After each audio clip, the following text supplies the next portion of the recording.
On a botika agitation. Et puis si vous avez agitation, il y a une agitation. Oui, il y a comme ça, le INC va s'agiter, tout le monde va s'alabouer. Il y a une partie des masses na Congo, na Mboka, il y a l'agitation, et puis partie des masses, on a pouvoir. Où est-ce que tout le monde a passé? À passer. Aux Akinoises. INC, il y a des personnes qui ont combat, bagarre, na balabala. Est-ce que INC a une masse? Nous sommes ça, les Kamabi, bah tu peux pas combien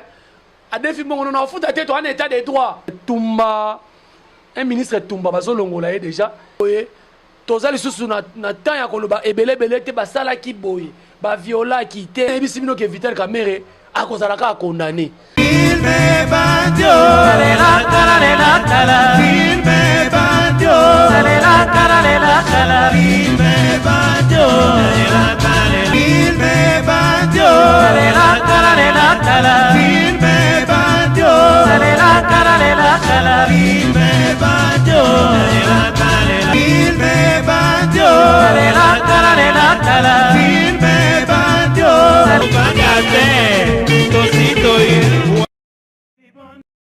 Mbote na balandi na bino nyo surtout au bofandi liboso ya ba poste téléviseur na bino kolanda émission na bino facilité à travers Cynthia Bombo des courtes jambes chargées et braquées to s'abonner massivement na Swami ya Lolo. Merci beaucoup à toi ya Lolo Swami, place aux alliés vraiment et pourquoi pas aussi à ma tante à moi Madoli Godi et sans oublier Evodi Kala Samotema ya Baby Waxon et Bimi Kaka et merci beaucoup à Bruno Hilo et pourquoi pas aussi à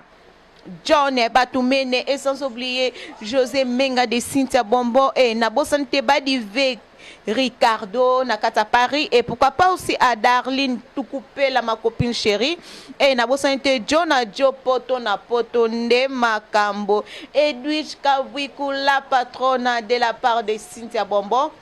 Nous sommes là, binemo boyebi ke Cynthia Bombo na plateau na biso facilité na zakanga mon côté na zana mo pandi sango ya solo mwana ya mboka Jerry Coberto c'est le tozo solo là ma solo oyo etali toujours kaka bana ya mboka to kute komo la ndeko na biso fâché Kalombo akomaki na niveau ya parking. Et tolongo wana tokokota lisusu na page oyo ya ndeko na biso Chris oyo tomona ki Kofi Kin Chris réalisateur o tomona ki Kofi Olombe oyo akangisa kiye tolongo wana teko kota lisusu na page oyo to utaki komona tozalaki na prison ya Makala pona makambu ya papa na biso ndeko na biso Vital Kamerhe balongo lié na poste na ye batie mutu mususu yango wana tozali ko solo lango na mwana mboka Jerry Coberto mo panzi sango ya solo. Jerry, bonjour. Bonjour Cynthia Bombo, bonjour na baimboka nyonso bana mboka nyonso balingaka mwa mobali oyo ya litutu na zolo ya elongi oyo nambu mazolo donc Jerry Coberto c'est beauté à deuxième république na pesi bino bambote belé vraiment merci beaucoup na bato bobenga ngai lokwa ba mon vieux camionnette mbola descendant Simon Kimbangu bato belé bobenga nga vraiment po bo pesa ngai o ezali ba force na bino merci beaucoup et puis merci beaucoup na cadre au salon Messi non loin eza musika te na bandali wana kwa timasi sika tovandaka tosolaka pe masolo mboka awa salon Messi sika tomonaka ba Christopher Swana sika tosolaka cadre ya bien ya mbibiso sika tosala émission yo Cynthia Bombo Jerry Coberto ça na plateau na yo ba question eza ya yobi ya no eza yanga. Merci beaucoup, vraiment, nous sommes là-bas, qu'est-ce que ça a toujours, il y a un peu de réponse, et ça, mon pandi sango, Jerry Coberto, c'est, Jerry Coberto, tout son nom, le solo, oyo, tout le monde a qui d'économie, sauf fâché Kalombo, dernièrement, tu as été un plateau, yebi partout dans le monde, d'économie, Jerry Coberto, fâché Kalombo, pour comprendre, trop de quotas, combo, d'économie, fâché Kalombo, tout le monde a qui est à comment qui tient un niveau, il y a parquet na biso, oyo, ya Kalamu, à propos, il y a makambo, oyo, zobi make, a violaki, asalaki bazalaki mwasi na mbali mais to yebite esuki ndenge nini makambo ya parquet wana zaka toujours na parquet to akeda makala to abimi déjà. Bon monanga na koloba moi 3 maloba moko par rapport à dossier fâché Kalombo ya liboso na oloba ba comédien to lingana en tout cas na bwaki mbela oyo na bana mboka nyonso parce que nga na porta drapeau ya Congo pona kolobela ba Burundais te pona kolobela ba Rwandais te ba Namibien te ba Éthiopien te ba Congolais donc lelo yo ngai soko luki oboma ngai peuple congolais ozala nsima na ngai et puis soki nakufi lelo na makambo na koloba oyo ngai na kotondisa cimetière te je préfère mieux nakufa na makambo na lobake nakufa na malaria yango moni ngai nabangaka te koloba boye donc bandeko na biso bacongolais baartiste ya cinéma tolingana soki kaka tolingani totiki bozoba na biso salite na biso ya ndako tobimisaka yango na internet makambo nyonso te ekozala te eloko ya liboso na koloba yango wana ya mibale lokola ekomi makambo ekomi na parquet naza quand même mwana oyo mama na biso kapinga ololo namba yo Oscar babaki gérer ça la droit normalement ndenge problème ekomi déjà na parquet boye toza lisusu na temps ya koloba ebelebele te basalaki boye baviolaki te aviolaki te asalaki boye totika justice esala moi j'ai confiance na justice na biso soki fâché Kalombo aza innocent akobima innocent akobima molongi soki mwana mwasi tantini na biso mama soki pas na raison akobima molongi donc na nyonso wana l'état sala musala na ye mais ngai eloko na osenga fâché Kalombo na mama na biso wana na bosani komone na mona komone bakomaki wana Evelyne entre Evelyne do bakomo mwa bongo bango mibale baza ba congolais toza ba chrétien vous comprenez likambo te Martin zete ti suka suka bazwaka solution lelo soki bino mibale bobimi balongi bino mibale boyokani bokoyokisa na voisin zolinga tia songi na makambo wana soni donc allez-y comprendre que nazo senga bolingo toza na bolingo fâché Kalombo c'est un artiste comédien ser na biso la pe chroniqueur mopandi sango chroniqueuse plutôt asala musala na ye azana besoin après makambo wana soki s'il a continuer musala na ye mais toza na besoin ya oyo koleka wana eleka wana te toza na besoin pe fâché keneka makala te parce que ceux qu'on se le dise ko kene fâché makala en tout cas na ndimite ke comédien moko osepela nango ata ndenge nazoka ke batu mususu basalelaki ye koteri basalelaki ye kabal moi nga nazo penser nango te ke batu mususu bandeko ne bacomédie batieli ye piège panzani ke babi famille na ye esengaki fâché Kalombo ba dédommager moi na bango $10,000 basengaki $10,000 oui. Bon déjà mokili esalama na liloba soki oyoki moto alobi exemple Ismaël Hoffman lokolo osalinga boye futanga $10,000 seka komi na posa nini ya négociation nga na kokondane idée wana te oba $10,000 ebele boye te quand même ndenge balobi yango cela veut dire ndenge nzambe asala mokili na liloba cela veut dire baza na posa kosolola donc likambo nyonso tu kosolola eza bien moni mama ata moto anyongo banyongo kute bamapa oyo todefaka okimi obatami mama mapa solution te mieux vaut expliquer mama eleka ntango avant okende kosala commande omoniki akozala na motu ya malamu mpe ya kokende le mosusu ya koloba mabe moko boye te donc likambo nyonso fo kobongisa lokola ekomi na parquet nayebi ke bacomédien bokotika ndeko na bino te to provo tosala eloko mo boye te ke kaka likambo wana ekeye na ndenge ya mabe ngai nazosenga bolingo mpo drapeau oyo na porte yango mpo na kolinga bacongolais yango na porte yango donc c'est un peu ça. Merci beaucoup vraiment téléspectateurs surtout aux alboso wa poste téléviseur na bino bolandi makambo oyo ya ndeko na biso fâché Kalombo ndenge nini bandelaki na ndenge nini sukelaki toza vraiment wana te vraiment pour to banda kolobela ngo na bandeliti na suka parce que na yebi très bien que bolanda kango vraiment un mususu na ba chaîne mususu ndenge masolo wana bandaki mais comme déjà na niveau ya parquet yango wana ndeko na biso Jerry Cobertos auti ko faire comprendre biso ke likambo oyo esengeli basala pe oyo koki kosalama ezo dépendre kaka la bango comme likambo ya deux familles wana vraiment biso oyo toza lisusu te tozwi deuxième likambo na biso eza ya ndeko na biso Chris Kin oyo réalisateur ya Kofi oyo aute ko Kin Chris pour comprendre vraiment on de konabiso Kofi Olombe aute ko kangisa vraiment pona yo mpanzi mboka mpanzi sango ko kolba ni pona likambo voilà na koloba kaka boye omoni yango zo mona makambo biso ba congolais photo sakana bolingo omoni eloko na oti ko senga awa bolingo King Chris c'est un réalisateur Kofi Olomide c'est un artiste. Bango mibale to kitato mata ba travailler en collaboration. Donc jamais le koleko ya sapatu.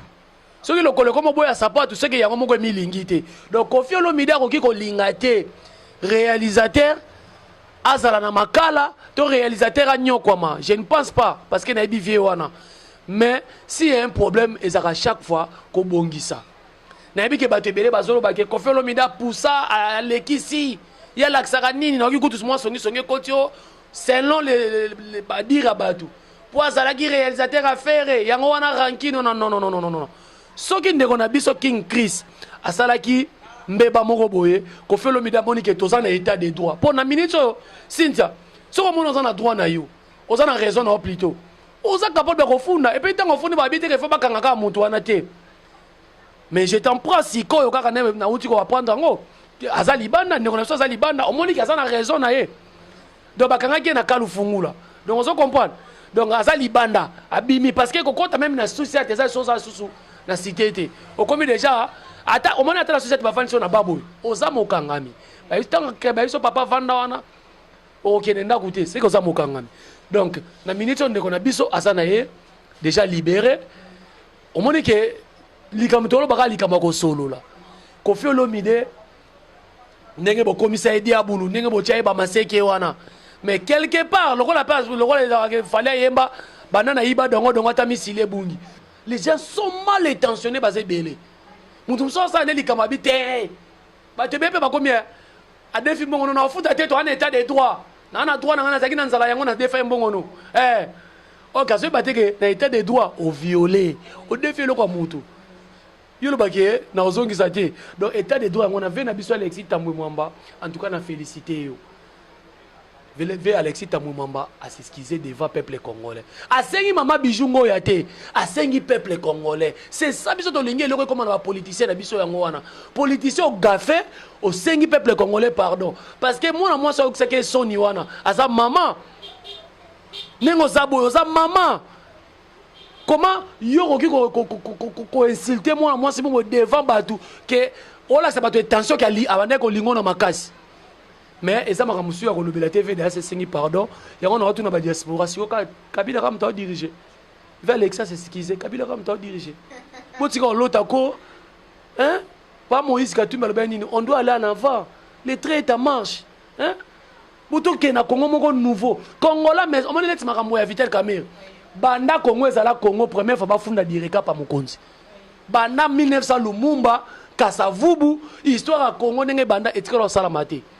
mwana besengandi balondo asali yango ata bobengi yango eza théâtre bomoni ya sambi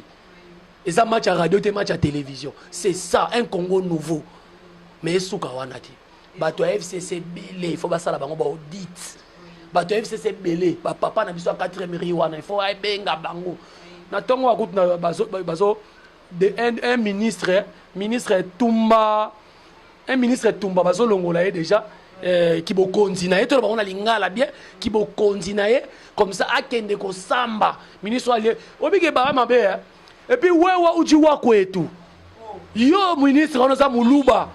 omoni toza na 3 provinces ezotika la reculer makasi lelo na lobango Équateur Bandundu na biso baluba ba mina sema lelo ba bonisa 3 kasi 3 provinces à part décentralisation na bango na nga lubika ka bakasa nyoso na Bandundu nyoso na Équateur nyoso toza reculer makasi pona nini ba continue biso ba mitema mabe leti ministre wana ba pesi mbongo akene kotonga bandaku ba maison préfabriquée na banzela na Kasai kuna Amélie en autant ba boyo bozo finga baluba mais c'est quoi ça tala baninga ba mina sema ne ba bongisi est lelo mona uti est o comparer na mona uti jimbelenge kuna na pala biso na chilengi kuna to na kikwiti kuna to na mbanda kana bokungu kuna lelo nini est comme on dirait pays mo boeza pas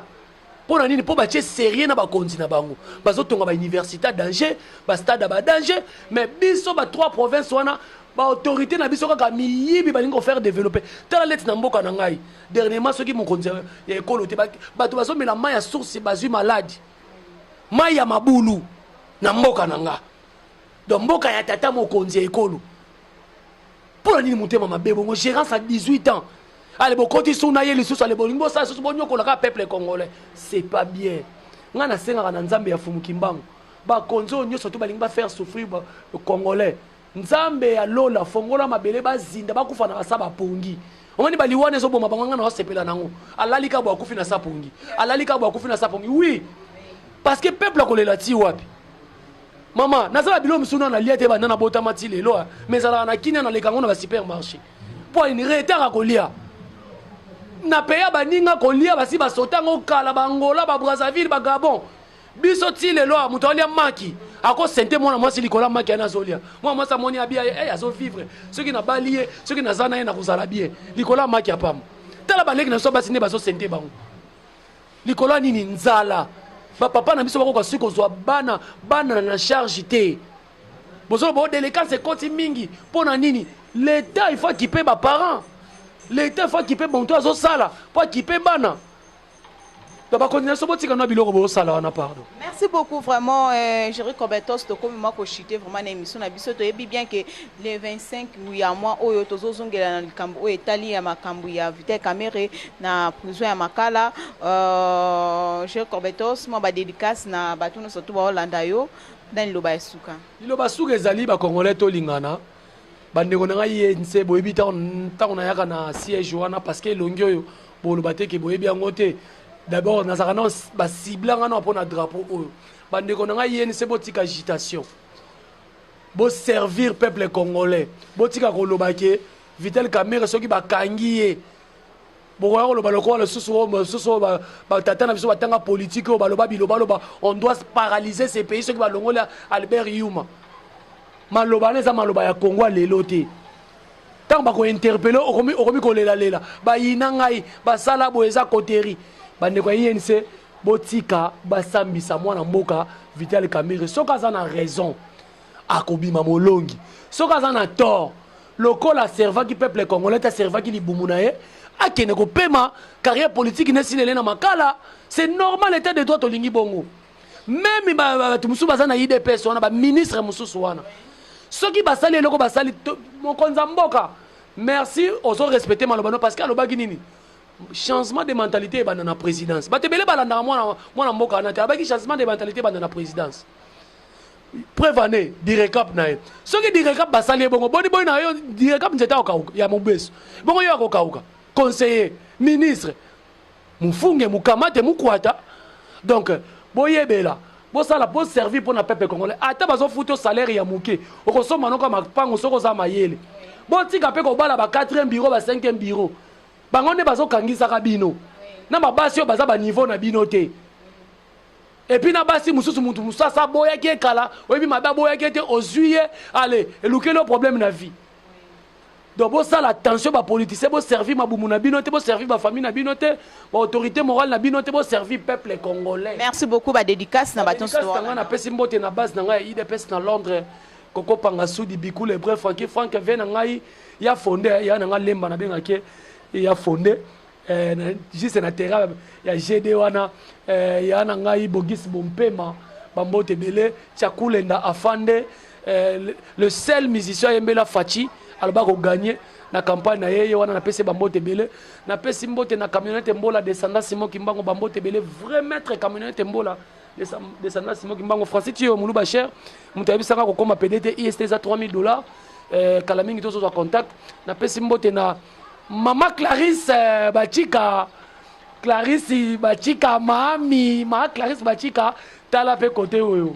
kaka Ismaël na Sorbo papa Libout Jerry Kobetos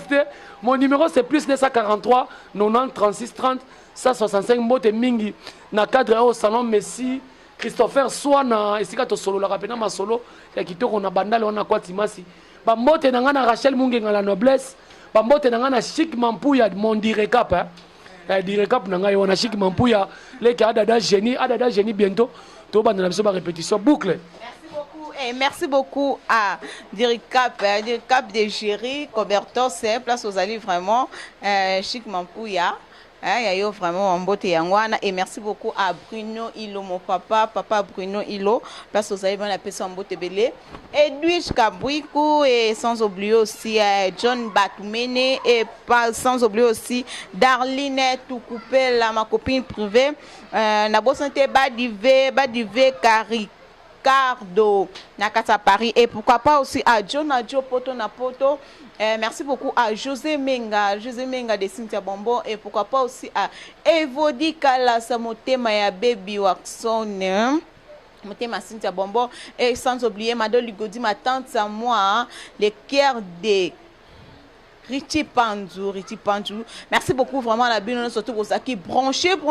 vraiment pour na kolanda émission na bino oyo ko solo la toujours makambu ya mboka ko solo la toujours makambu ya ba star na biso o makambu eza ko se passer awa na RD Congo vraiment to s'abonner massivement na ya lolo swami to s'abonner massivement vraiment. Merci beaucoup à toi aussi ya lolo swami place aux ali vraiment Mbote Belé na vraiment place aux ali et les grands réalisateurs Kelly place aux ali vraiment Mbote Belé. Bye, à la prochaine, tous abonnés. Merci beaucoup. Il me bandio, il me bandio, il me bandio, il me bandio, il me bandio, il me bandio, il me bandio, il me